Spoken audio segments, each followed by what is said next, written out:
birds you'll see around your house, but after taking a closer look at it, you might find it unbelievable.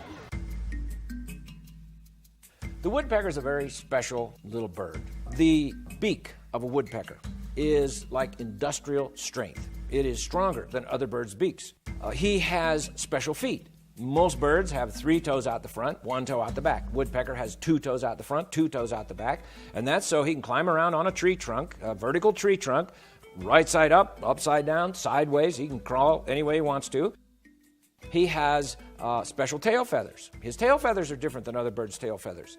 They're more resilient, they're spongy, and they're very strong and tough because he tripods himself with his 2 feet and his tail feathers so that he grabs a hold of that tree, fans out his tail feathers, and then bangs his head into the tree. Now, you would think that a woodpecker would go home every night and say to Mrs. Woodpecker, "Oh, I got this headache. I was banging my head on a tree all day." But he doesn't. Why? Well, because God made him with special equipment. For instance, between his beak and his skull, there's a piece of cartilage. It acts as a shock absorber.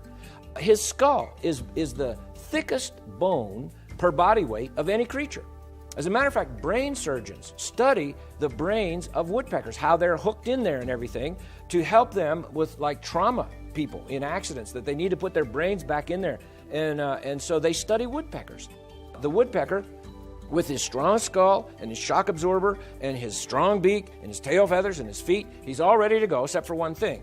Once he drills his hole, he's got to get that bug out of the tree because that's lunch. All right, well, how's he going to do that? Well, most birds, their tongue goes right to the tip of the beak. A woodpecker's tongue goes as much as 10 inches out of his beak. Now, why? Well, because he's going to drill the hole, find the bug tunnel down in the tree, stick his tongue down in the tunnel, and drag the bug out. Now, you would have to say, could I stick my tongue down a hole in a tree and drag a bug out? Of course not. Well, how does the woodpecker do that?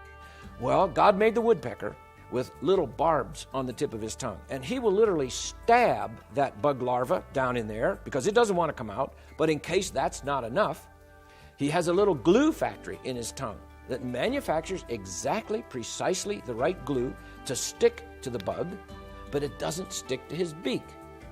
And so he pulls that bug into his mouth. Now we have a problem, if evolution is true. Let's say over hundreds of thousands of years, this woodpecker got all this equipment, and then he glues his tongue to a bug, and he swallows the bug. What just happened to his tongue? He just swallowed his tongue. You know, he dies, he just strangled himself, okay? But he doesn't. Why? Well, because as he brings the bug into his mouth, he has another little factory that manufactures the solvent to dissolve the glue. So he dissolves the glue, loosens up the bug, swallows the bug. God made him that way. Woodpeckers, when they peck, they open their eyes between each peck, and they aim their beak, they focus, they aim their beak, they close their eyes, and then they hit the tree. So you hear a woodpecker out there, he's going, drrr, drrr. Every time you hear that, drrr, in between each peck, he opens his eyes, focuses, aims his beak, hits the tree. Why?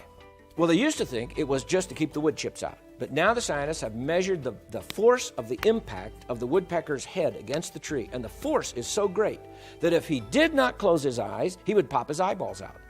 So I would say, have you ever seen a blind woodpecker? No, they never miss. They never miss, okay? Now, one special woodpecker, the European green woodpecker. I think he's unique in all the animal kingdom. I don't know for sure, but I think he might be. His tongue is different than any other tongue, as far as I know. Our tongue starts in the back of our throat, comes up and out the front. His tongue starts in the back of his throat, goes down the throat, comes out the back of his neck, up over the top of his head. It's under the skin, comes out a little hole between his eyes, goes in one of his nostrils, and then comes out of his beak. And you would have to say, now how does that evolve? I've asked evolutionists that question. I've said, now you tell me, how and where did that tongue come from? They don't have a clue. They can't tell me. I'm saying, well, you're telling me that this bird evolved from some other creature, but there's no other creature that we know of with a tongue like that. How did that happen? They don't have any idea. So what could I say as a creationist? I would say God made that little woodpecker, and I think he made that woodpecker to challenge the evolutionary community.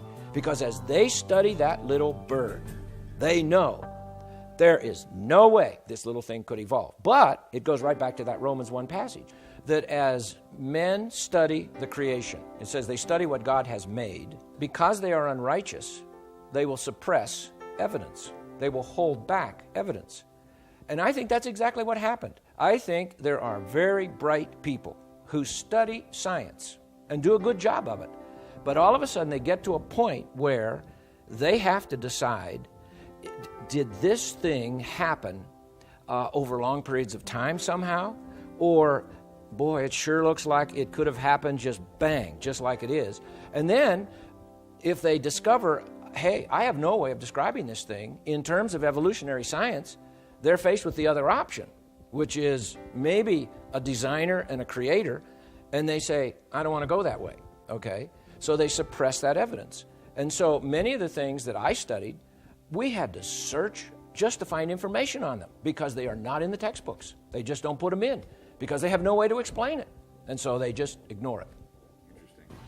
If you want to learn more about these incredible creatures, check out our website at explorationfilms.com. That's explorationfilms.com. And you might want to pick up Dr. Martin's book, The Evolution of a Creationist, which this video was based on.